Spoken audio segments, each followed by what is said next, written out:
Marriage institution ہماری زندگی کا بہت ہی اہم حصہ ہے اور اس میں میرج سے متعلق تمام پہلو آتے ہیں، رشتہ دیکھنے سے لے کے رشتہ کرنے تک اور رشتے کے بعد جو ہم اپنے گھروں میں اپنی بہو لاتے ہیں یا کسی اپنے بیٹے کو داماد بناتے ہیں اور اس کے بعد یہ سلسلہ جب چلتا ہے اور بچے ہوتے ہیں یا طلاق کی صورت میں ہوتا ہے، یہ سارا کچھ میرج انسٹیٹیوشن کا ہی حصہ ہے۔ بڑی دکھ کی بات ہے کہ ہم جس سوسائٹی میں رہ رہے ہیں میرج انسٹیٹیوشن بڑا ہی زوال پذیر ہے۔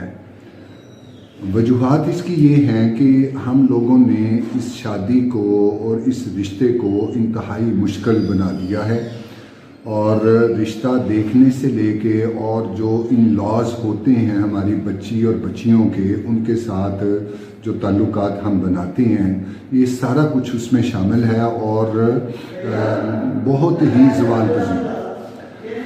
ہماری جو بچیاں ہیں وہ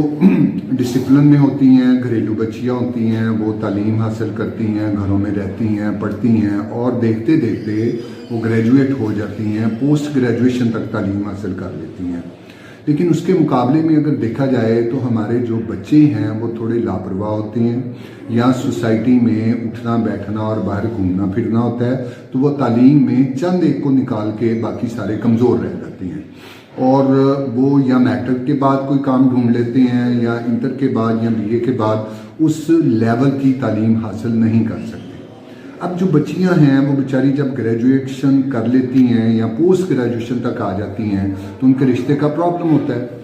اس میں اور تو بہت ساری وجوہات ہیں، لیکن بدقسمتی یہ ہے کہ ہماری سوسائٹی میں ایک ایسا رشتہ جس میں کوئی بچہ صحت مند ہو اور روزگار ہو اس کے پاس اور وہ کوئی نشہ یا کوئی بری عادات میں ملوث نہ ہو، یہ رشتہ آلموسٹ ناپید ہو گیا ہوا ہے۔ وجوہات وہی ہیں کہ وہ نہیں کام کرتے یا پراپر اس پہ دھیان نہیں دیتے جس کی وجہ سے یہ ہوتا ہے۔ لیکن اس سے بھی بڑے دکھ کی بات یہ ہے کہ وہ ہماری بہنیں اور اس لڑکے کی بھابیاں یا بہنیں بڑی یا مائیں جب رشتہ تلاش کرنے کے لیے جاتی ہیں تو انہوں نے وہ جو لسٹ بنائی ہوتی ہے اپنی بہو کے لیے، اپنی بھابھی کے لیے یا اپنی دیورانی یا جٹھانی کے لیے، وہ اتنی ہارڈ ہے، اتنی مشکل ہے کہ اس کے اوپر شاید ہی کوئی بچی پورا اترتی ہو۔ یعنی ان کو ایک چاند جیسی بہو چاہیے ہوتی ہے، نمبر 1۔ نمبر 2، ان کو وہ اس طرح کی بہو چاہیے ہوتی ہے جو ان کو مشکل ہے کہ اس کے اوپر شاید ہی کوئی بچی پورا اترتی ہو۔ یعنی ان کو اب اس لسٹ میں ایک اور چیز شامل ہو گئی ہے کہ وہ اب ان کے بچے کو وہ جو فیملی ہے، جو ان کے پیرنٹس ہیں بچی کے، وہ اس کو اسٹیبلش بھی کریں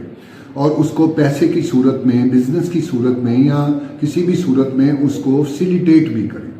چلیں یہ بھی بات مان لیتے ہیں، جن کی بچی ہے وہ بیچارے پریشان ہوتے ہیں، وہ کرتے ہیں،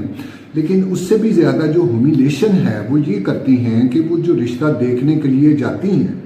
وہاں جا کے وہ جو بچیوں کو، گھر بیٹھی شریف بچیوں کو جو ہیومیلیٹ کرتی ہیں، یعنی ایسے واقعات سننے کو اور دیکھنے کو ملے ہیں کہ بچیاں بتاتی ہیں کہ ہمارے بال چھو کے دیکھے جاتے ہیں، ہمیں کہا جاتا ہے کہ اٹھ کے چل کے دکھاؤ تمہاری چال کیسی ہے، ہمارے قد کو ناپا جاتا ہے، ہماری آنکھوں پہ تبصرے ہوتے ہیں، ہمارے چہرے پہ تبصرے ہوتے ہیں اور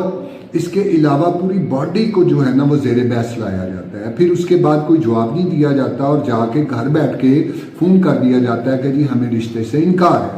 لیکن وہ جو بچی جو بیچاری پڑھی لکھی ہے، گھر بیٹھی ہے، اس کے پاس جب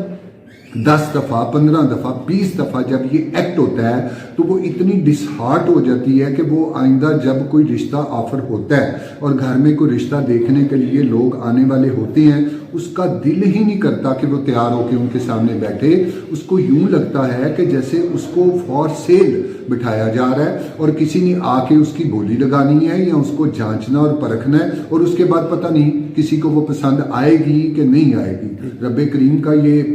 قرآن مجید میں بار بار ہے کہ شکلیں تو میں نے بنائی ہیں، انسان تو میں نے اپنے ہاتھوں سے تخلیق کی ہے، اس میں کیا نقص نکالتے ہو۔ لیکن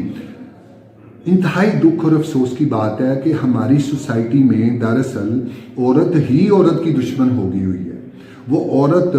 کبھی بھی یہ نہیں سوچتی کہ جب وہ رشتہ اس کا ہو رہا تھا، جب وہ دلہن بن رہی تھی، تو اس وقت اس کو جو شکوے شکایتیں یا دکھ اور تکلیفوں سے گزری ہے، آج اگر وہ ساس کے روپ میں آ گئی ہے یا بھابھی یا بڑی بہن کے روپ میں ہے، تو کم از کم وہ گھر بیٹھی بچی کو اس طرح ہیومیلیٹ نہ کرے. لیکن دکھ کی بات یہ ہے کہ وہ ساس جو اپنے بیٹے کے لیے رشتہ دیکھنے جا رہی ہے،